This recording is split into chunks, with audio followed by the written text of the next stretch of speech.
House Senator Rand Paul is trying to appeal to voters in the Granite State, and Democratic Party presidential candidate Bernie Sanders in Iowa to call for raising the minimum wage. Plus, new details today into the background of the gunman from Thursday's deadly movie theater shooting in Louisiana. You're watching Local 22 News at 6:30. Local news that matters to Northern New York, Vermont, and New Hampshire. Good evening, and thanks for watching Local 22 News at 6:30. I'm Alex Rose. Now, we are your local election headquarters. It was standing room only for a Rand Paul rally. He's kicking off a series of events this weekend. I was in New Hampshire today to see how he's appealing to voters. A tight squeeze in Kilton Public Library Saturday afternoon. Folks wanting to hear how presidential candidate Rand Paul will unleash the American dream, his campaign slogan.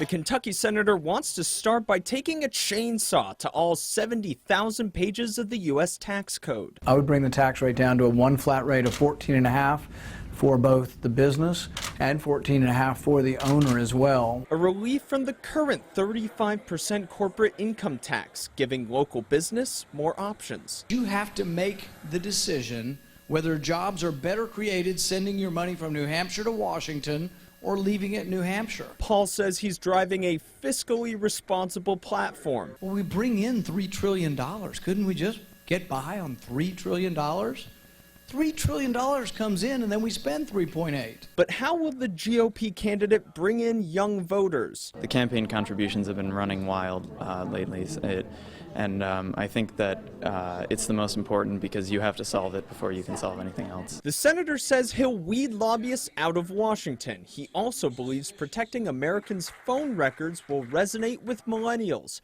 who are glued to their smartphones. I've been one who has been the champion for saying that every American does have a right to be left alone. As for issues like the criminal justice system and economic inequality, students like Felicia Teeter want the candidates to be upfront.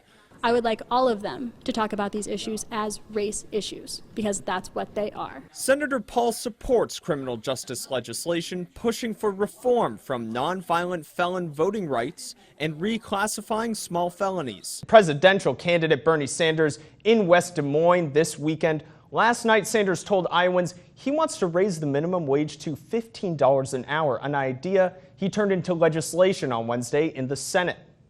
And the fact that American workers today are much more productive than they used to be.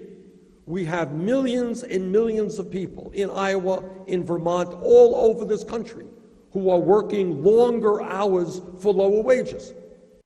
Another sign of momentum building for Sanders and his proposals. A new Gallup poll said Sanders' rating among Americans doubled since March's first poll, rising to 24% from 12%. Now, Democratic frontrunner Hillary Clinton will testify about the Benghazi consulate attacks this October. When Clinton was Secretary of State in 2012, U.S. Ambassador Chris Stevens and 3 other Americans were killed in the attack. Now the question is whether or not Clinton leaked classified information through her email. Clinton handed over more than 55,000 pages of emails to the State Department earlier this year. Now, new tonight, a car crash on Interstate 91 near Wethersfield leaves one person dead and another injured. State police in Rockingham say the passenger, 21-year-old Trent Costello of Kingston, New York, died at the scene from his injuries. Police say the 22-year-old driver, Michaela Park of Oneota, New York, was traveling south when her vehicle left the road, overturned, and collided with a tree. She was taken to Springfield Hospital this afternoon. Police say I-91 near mile marker 48 has been reopened to traffic after being closed for several hours.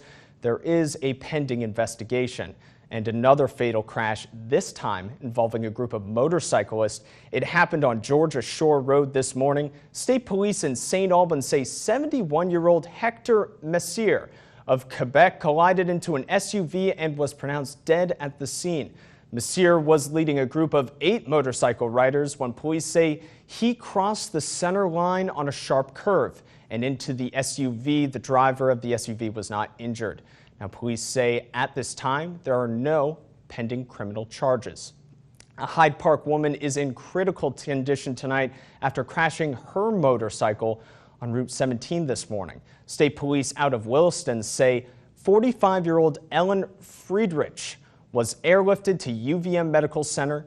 Police say Friedrich crashed as she was trying to make a curve. That's when she lost control and was thrown from her bike. Now, police say she was wearing a helmet. Speed or impairment are not considered factors in this crash, but there is an investigation. Now, the Shelburne Police Department is advising drivers to be aware of anticipated heavy traffic due to a concert at the Shelburne Museum tonight. Police say to expect traffic to be backed up in the area of Shelburne Road in the village of Shelburne. Police will also have officers out directing traffic at the museum. Now, the Champlain Valley Gem and Mineral Show and Fossils kicked off today for the 36th straight year. The show featured vendors and collectors alike from all around New England, showing off minerals from both nearby and around the world. You could also catch a glimpse of fossils dating back as much as 550 million years ago. Organizers say the event draws all kinds of different geological passions. I'm a fossil guy, so I like the whole history piece, and just thinking about this was crawling around at some point alive. Some people are into jewelry and things like that, and they love to wear what they have. There are people that use crystals, they think it's for healing and things like that, so you get the gamut. Rock on. The show will continue tomorrow at Frederick H. Tuttle Middle School in South Burlington. Now, funeral services were held today for the woman who died while in a Texas jail cell. Coming up, mourners say goodbye to Sandra Bland. And the investigation into the deadly shooting at a Louisiana movie theater continues. You're watching